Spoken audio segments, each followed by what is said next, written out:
आज उनके मरने के बाद उनकी मूर्तियों को तोड़ते हैं।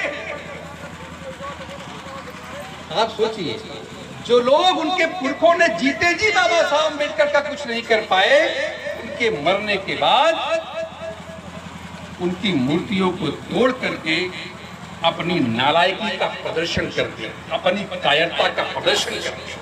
उनसे मैं कहना चाहता हूं कि जो लोग संविधान निर्माता बाबा साहब अम्बेडकर की मूर्ति को तोड़ते हैं, वो जान लें वो कभी भी संविधान निर्माता बाबा साहब डॉक्टर अम्बेडकर के विचारधारा को कभी तोड़ नहीं सकते। जो लोग संविधान निर्माता बाबा साहब डॉक्टर अम्बेडकर की मूर्ति को तोड़ते हैं, वो जान लें वो कभी भी संविधान निर्माता बाबा साहब डॉक्टर अम्बेडकर के मानने वालों का कभी साहस नहीं तोड़ सकते। इसलिए बाबा साहब डॉक्टर अम्बेडकर के साहस को, उनकी प्रतिष्ठा को अपने सीने में स्थापित करिए, तभी बात आगे बढ़ेगी। और अगर साहस स्थापित कर लिया आपने वैसा, अगर बाबा साहब अम्बेडकर जैसा साहस आ गया, तो फिर हमें किसी सरकार की जरूरत नहीं पड़ेगी। अगर हम लोग बाबा साहब अम्बेडकर जैसा ही साहसी बनने का प्रयास करते रहे, तो हमें किसी के सामने हाथ जोड़ने की जरूरत नहीं पड़ेगी।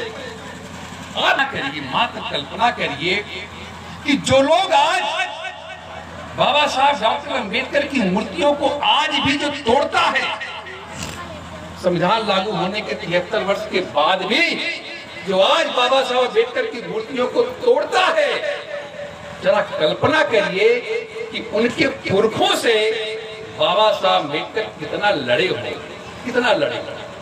अगर यही एहसास हो जाए, केवल ये एहसास हो जाए, तो आप सब सही मायने में बाबा साहब अम्बेडकर को श्रद्धांजलि देने लायक बनेंगे। सही मायने में उनके संविधान का, सही मायने में उनके संविधान की कदर करेंगे। इसीलिए बहुत आसान नहीं है बाबा साहब डॉक्टर अम्बेडकर के साहस को छूना, बहुत आसान नहीं है। अरे उनके साहस को आज तक लोग छू नहीं पाए। उनके पुरखों में वो साहस नहीं था कि उसने बाबा साहब अम्बेडकर को रोक सके।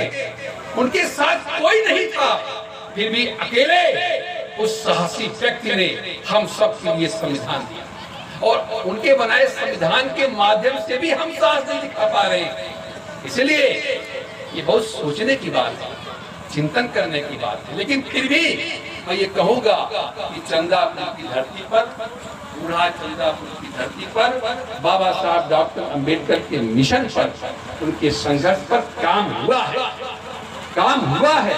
ये प्रतिफल दिखाई पड़ रहा है। इसी तरीके से अगर हर जनपद में, हर गांव में ऐसे लोग निकल आएंगे, तो बाबा स्थापित करने में कोई देर नहीं लगेगी।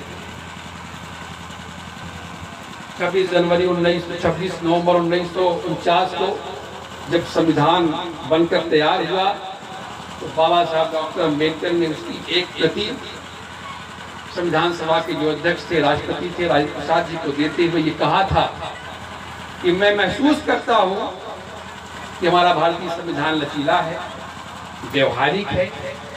इसमें युद्ध काल और शांति काल दोनों ही परिस्थितियों में देश की एकता बनाए रखने का सामर्थ्य है। अगर किसी भी परिस्थिति में देश की स्थिति खराब होती है, तो इसका मतलब ये नहीं है कि हमारा संविधान बुरा है, वरन हमें ये कहना होगा इस देश को चलाने वाले लोग ही बुरे। यही कारण है कि मानव में तमाम अच्छे कानून बन जाने के बाद भी अगर उसका सही क्रियान्वयन नहीं हो पा रहा है, तो इसका मतलब ये नहीं कि हमारा संविधान दोषी है, वरन बड़े बड़े पदों पर बैठे वाले लोग ही इसके दोषी। बाबा साहब डॉक्टर अम्बेडकर का मेला लगा है।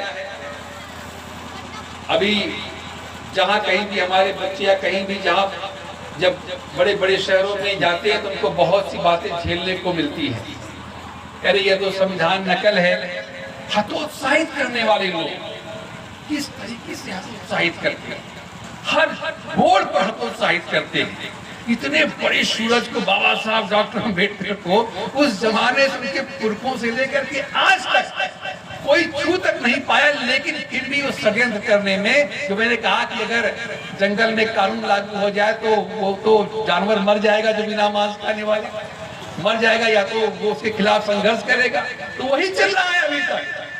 संविधान लागू है, लेकिन तमाम लोग अभी भी हर जगह प्रोत्साहित करने का काम, भारतीय संविधान खराब है, ये नकल है, ये इंग्लैंड के संविधान का नकल है, बाबा साहब अम्बेडकर ने कुछ नई नियम जो वो नया नहीं किया है तो नकल मार के, ये तमाम लोग। अब बताइए, नकल भी एक अच्छी चीज होती है, लेकिन नकल कैसा? आप यहाँ था क्या कि बाबा साहब नकल मारते? महिलाओं को तो यहाँ ताड़ने की बात लिखी गई है, मारने की बात लिखी गई है, दोयम दर्जे पर रखा गया है। उनके धर्म ग्रंथ में क्या क्या नहीं लिखा गया है, वो स्त्री सुधरो नाधियता, इनको मारने पीट। अब क्या बाबा साहब अम्बेडकर तुम्हारे ग्रंथ से नकल करते? क्या नकल करने लायक तुम्हारा कुछ होता तब तो नकल करते। का नकल करके अगर संविधान में लिख देते कि महिलाओं को पीटना चाहिए, तब लोग कहते हैं बड़ा अच्छा संविधान है, बड़ा अच्छा संविधान में महिलाओं को मारने की बात लिखी है, बड़ा अच्छा संविधान है, इसमें तो ब्राह्मण क्षत्रिय वैश्य शूद्र बनाया गया है, सब बड़ा अच्छा संविधान है। लेकिन इस बात को समझना चाहिए, नकल मारने लायक यहाँ कुछ था ही नहीं, तो कहाँ से नकल मारते?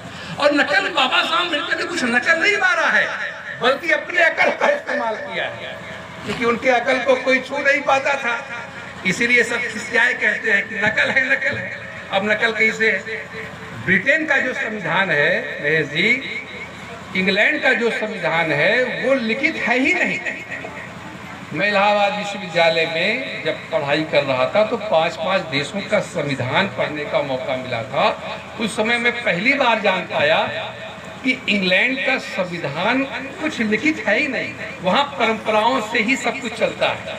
अब आधुनिक समय में थोड़ी सी बातें लिख दी गई है, तो जो बताइए जो कहीं लिखित पढ़ंत में कुछ है ही नहीं, उसका नकल कैसे माना जा सकता है? हमारे यहाँ राष्ट्रपति का चुनाव होता है, राष्ट्रपति का चुनाव होता है, और इंग्लैंड में राजा होता है, राजा का बेटा राजा, राजा का बेटा राजा। तो नकल अगर बाबा साहब मारे होते तो क्या यहाँ कम राजा थे? इस समय जब देश आजाद हुआ उसमें तमाम रियासतें थी, छोटी बड़ी, किसी एक राजा को कहते भैया आओ बन जाओ, तुम्हारे जो कई पीढ़ियां राजा राजा बनती रहेंगी। अगर बाबा साहब अम्बेडकर को नकल मारना होता तो किसी राजा को बना दिए होते, लेकिन नकल नहीं माना, बल्कि यहाँ हमारे यहाँ राष्ट्रपति का चुनाव होता है। हमारे यहाँ राज्यसभा के जो मेंबर होते हैं उनका चुनाव होता है, केवल 12 मेंबर ही मनोनीत होते हैं। अब बताइए, इंग्लैंड के संविधान में जितने राज्यसभा के मेंबर हैं सबके सब मनोनीत होते हैं। तो अगर नकल मारना होता तो यहाँ भी व्यवस्था कर दी होती। हमारे यहाँ भारत के संविधान में संविधान